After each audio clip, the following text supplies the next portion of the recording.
I'm trying to do it. Wait.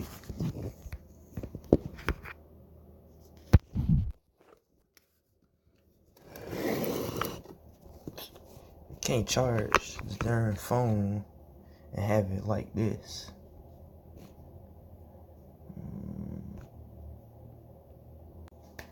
Alright. This ain't going really that good, but it's gonna have to do because my phone charging. I figured I'd just do a little video, kind of talk, kind of cook a little bit.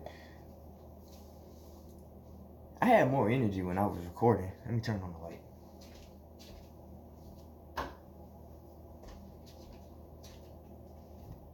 Okay, it'll work. But yeah.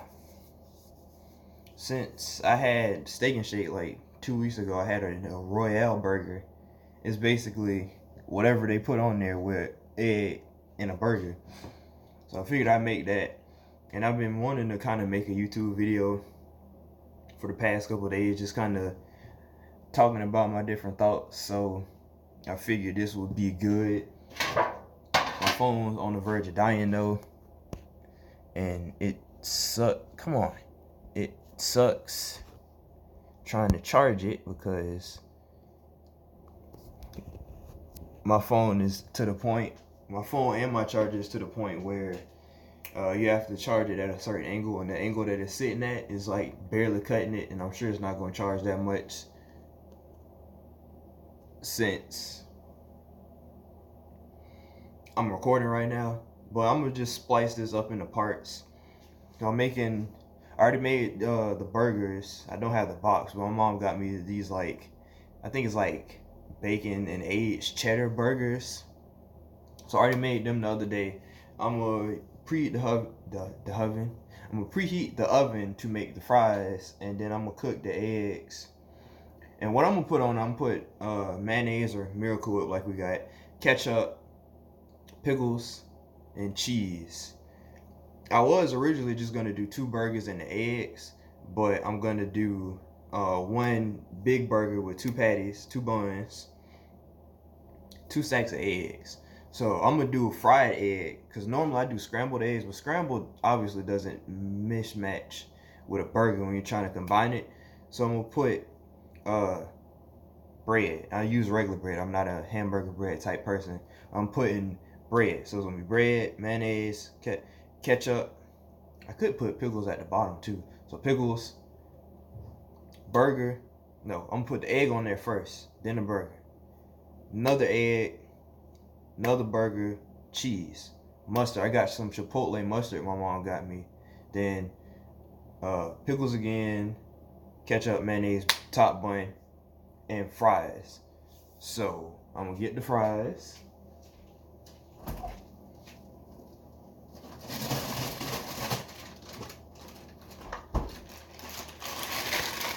You know, we walk it.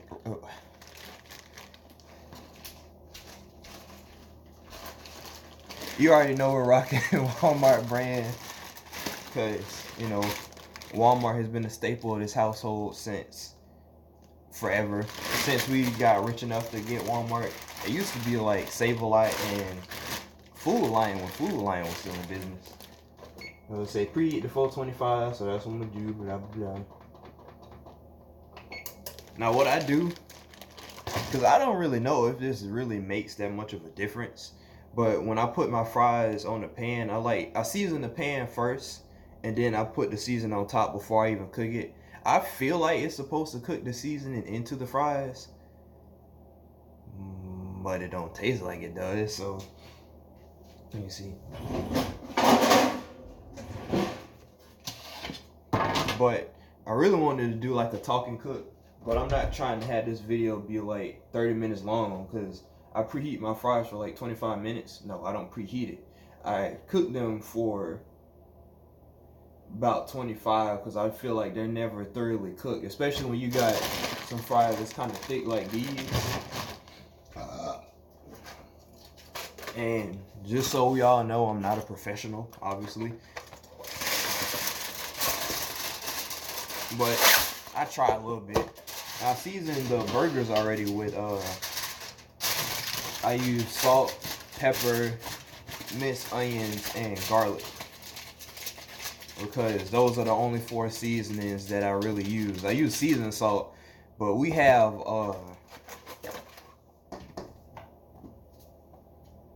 light salt with less sodium because we have high blood pressure. Kind of, I ain't gonna say it runs in the family, but it kind of goes around to different family members, so we don't want to take that chance. So I don't use seasoned salt a lot unless I'm doing fries, because I feel like those taste better, and because it's like salt.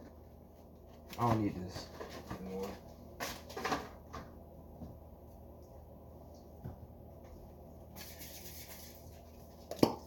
But basically, I just wanted to do an update. As you can tell, I did get a haircut yesterday. Now this is a interesting but not really that interesting story. But yesterday felt kind of weird anyway, if we being honest. Well, yesterday I had an appointment to get my haircut at 1 o'clock. So I woke up like 10 or 11, started getting ready and everything. And I put my contacts in, and for some reason my contacts were just like malfunctioning yesterday. It was just, I had to take them out and reapply them. And I thought I put both of them in, because I put my right one in. I knew that for a fact. And then I thought I put my left one in, because it felt like it attached to my eye. So I thought I had put it in there. But clearly I didn't, because I was wondering why. I was like, I could see fine. Half of my vision was fine, but the other half of it wasn't. And I was just like, why am I blind, but I can see at the same time? And I was like, oh, I don't have my other contact in. Because I closed my eyes and I noticed which one was the one with the contact in it. And I was like, well, this sucks. And I lost my other contact. Like, I didn't even know it fell out. It felt like it had attached to my eye. So when I didn't feel it, I was just like, okay. So I was looking around for it. I already called my Uber at this point, because I thought maybe I was just readjusting to him, and that's why it was weird like that. But obviously it wasn't. And I have astigmatism in my left eye, so I need a little stronger prescription in that eye than my right one. So I think that was another, that's what I get for touching stuff. That was another bad thing, because, you know, the eyesight in here is worse. So I was trying to put my other contact in, but I didn't have the other one. So I got a year supply of contacts. So I just popped open another one, because I was like, I can't do this, because it's starting to mess with my head and my eyes. So I'm trying to put it in, and I made contact with it, but I guess I forgot the sensation of putting a new contact in your eye, because it like tapped against my eye, but it felt like there was something else in there already. So I was like, maybe I do have my contact in, and it's just being weird. Plus my Uber was like a minute away, so I was like, bump it. I can't keep trying to fight for this. I'm only going to the barbershop. I can survive being blind for an hour and a half. So I got in the Uber. Everything was kind of blurry. I caught up to My Hero Academia, the manga, yesterday.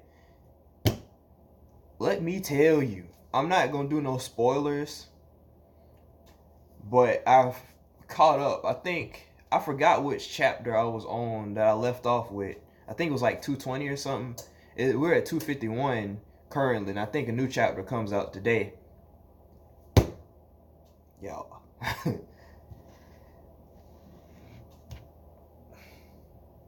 All I'm gonna say is Kohei Horikoshi is an excellent balancer of characters. I've already felt like this for a while now, because, you know, at least 2 years ago, I was like really into My Hero Academia. Like I read the manga. I've read the manga, caught up with the latest chapter, reread it to catch up again and get another chapter, reread it again, Then I watched the manga. I stopped watching it after season 2 because by the time season 3 came out, I was kind of already like over the anime scene. I was back into the manga, and I was like, well, I'm already far ahead. Like I know the anime is gonna do good things for it, but I was like, I'm not really into watching it right now because that was back when I felt like I didn't have enough time for anything. But I was really into it. Like I really liked the characters and the story. And I realized this especially with the Stain arc. If you guys don't remember, Stain was the villain. He, how can I describe it? He was one of the people that admired All Might as well, and he was only a villain because he felt like a lot of heroes declined in the type of, like, they weren't heroes, they were more so celebrities, and he felt like All Might was the only true person that still stood by that this is what a hero is supposed to be type of mentality. So I thought the duality of him and Deku was interesting. And then the fact that Horikoshi didn't overuse Stain, because Stain could have easily been like a villain that reoccurred just as much as Shigaraki. And in some cases, he was a more established villain.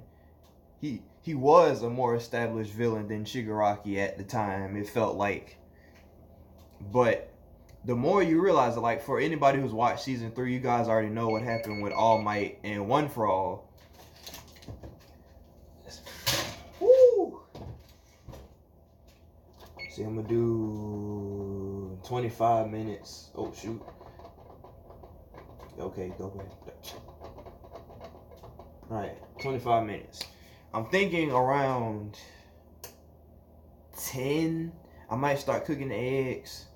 Probably 5, because I mean I'm not really worried about the fries. But anyway, you guys already know what happened with All Might and One for All if you watch the anime at this point. And you realize that at the end of that fight, All Might passed the torch to Deku, but One for All also One for All also patched. Why I keep saying passed the torch to Shigaraki, but it wasn't really much. Like I'm telling you, at this point, it seemed like Shigaraki wasn't really that developed, in my opinion, because sure he had his cool League of Villains debut and all that, but he didn't really. He showed up as a, he's a continuing antagonist, but you don't really. Other people came along and kind of stole his spotlight, and you're gonna feel like that in season 4 with the new villain Overhaul, which is not really a spoiler because I'm sure they already introduced him in the first or second episode already, but you're gonna feel like that with him too.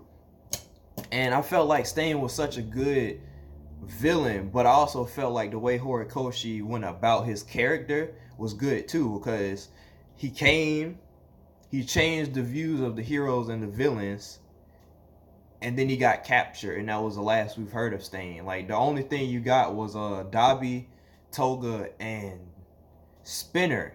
I just relearned his name because I didn't know who it was. The reptile guy that's Drake. Why can I not talk? The reptile guy that's dressed basically like Stain. You got those being added to the League of Villains because, well, Dabi doesn't care. Toga was inspired by Stain, and Spinner was obviously really inspired by Stain. So he was a good character because he was a symbol of what needed to change. The heroes have to change, and the villains are looked at differently because they look like they're standing for something. And Shigaraki didn't really like it because he was like, look, I don't care about a symbol. I just want to destroy everything. But anyway, so I've been reading the manga. And the latest stuff that happened with the League of Villains, I'm telling you, Horikoshi has good development. Because before, you might not think, well, Deku's going to have to fight Shigaraki. And, with Deku keep getting stronger, it's like, how are we supposed to expect anything out of him fighting Shigaraki? Well, I'm telling you now. I think he's really building up. I don't know how long he expects My Hero Academia to last, like story-wise, like when he's going to end it. But I know that fight with Deku and Shigaraki is going to be like amazing.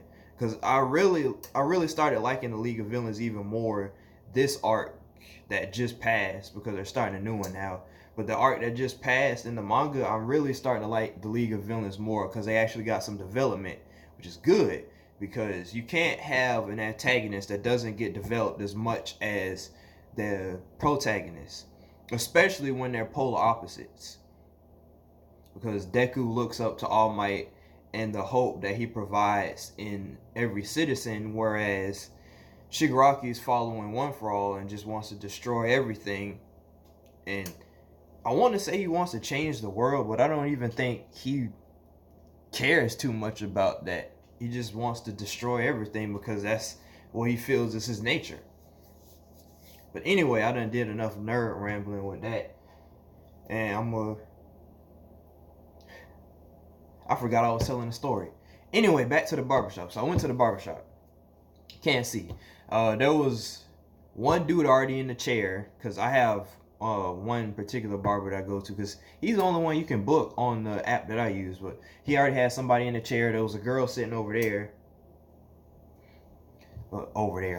There was a girl sitting down, so I thought they was together. And then another dude came in and he stood next to the barber, so I thought he was like his big brother, not the barber, but the person in the chair's big brother or whatever.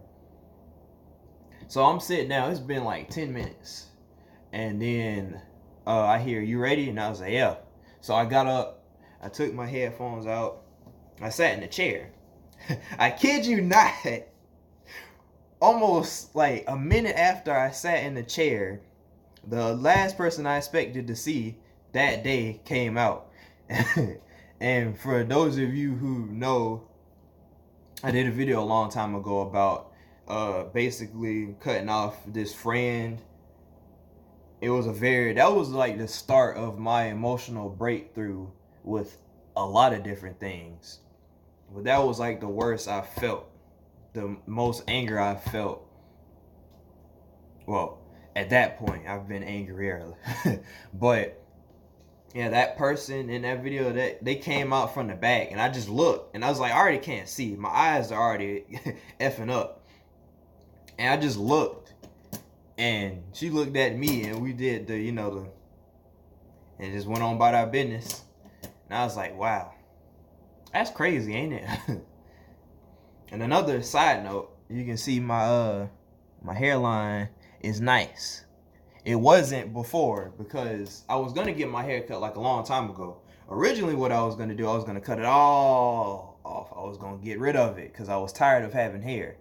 But then it was like so many different things kept popping up, and I started realizing that whether I want to or not, I'm most likely gonna grow my hair out. Because the previous time, hold up.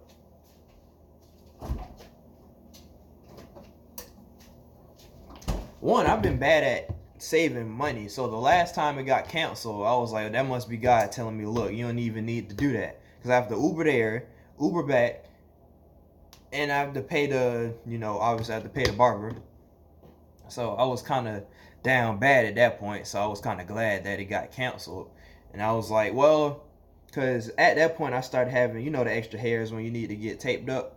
I started having those growing, like it was kind of thick. So I was shaving. I think I've been getting better at shaving. I haven't shaved since, I think, last week. It was last week. I haven't shaved since last week. My hair's been growing in, kind of interesting. But I think I've been getting kind of good at it.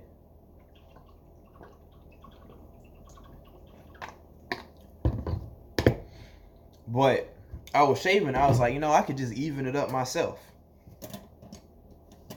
Big mistake. So I took it and I just kind of did like that. Like, this wasn't that bad. But then I got like here and it was really bad right here. Like, I darn near gave myself a reverse widow's peak. I knew it was bad because clumps of hair came out. But what I didn't realize was how bad this side was. Like, imagine my hair is thicker and there's like hair. I got hair all over now. There is a piece, like, there's a thick piece of hair at top, thick piece of hair at the side, but a chunk missing right here. And I literally did not realize that until the day that I got my hair cut, because I was picking my hair out and I noticed it was a thick chunk. So I told my barber, I was like, I kind of effed my tape line up because I thought I could do it myself. And he just kind of laughed it off. But then when he started lining me up, he was like, yeah, Dad, you really effed that MFR up. And yeah, but it don't matter now because I look clean. But yeah, I guess this is gonna be one long video because all I've been doing is talking. But I'm gonna do like a two-parter video. Anyway, so basically, I'm gonna give you guys an update because I know the last video I did, I was just, you could tell I was over everything and I wasn't really into it, which I really wasn't at the time because of the fact that I was just like, I'm not feeling anything anymore. And I've taken time to process those emotions, and I've been angry one more time since then. Well, a couple more times since then. What's been bothering me the most is the fact that I feel like there's a lot of problems that I realize I don't want to deal with.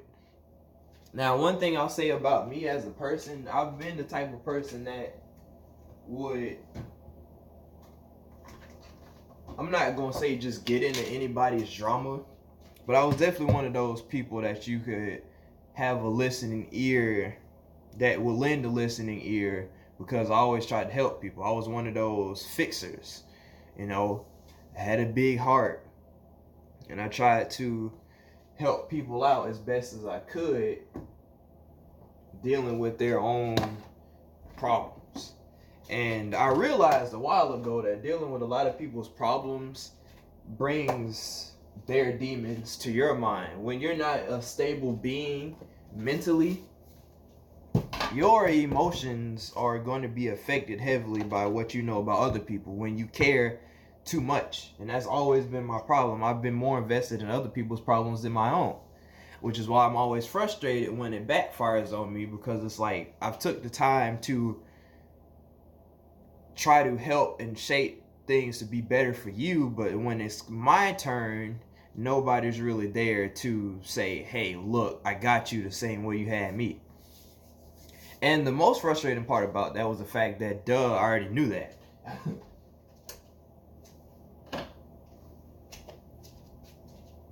Okay, you can actually see me, but the quality got terrible.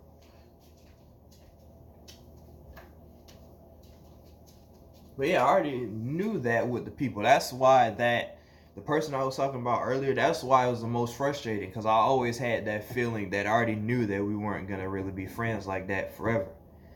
It just, I was mad because it took that specific experience for me to just want to end it all. Not my life, but like the relationship. Calm down. But it's basically been work drama, whether it be from the higher ups to crew, and it's like unnecessary. I was getting frustrated because it's like, it's so stupid. It feels like I'm back in high school again. You say recording will be stopped. Why?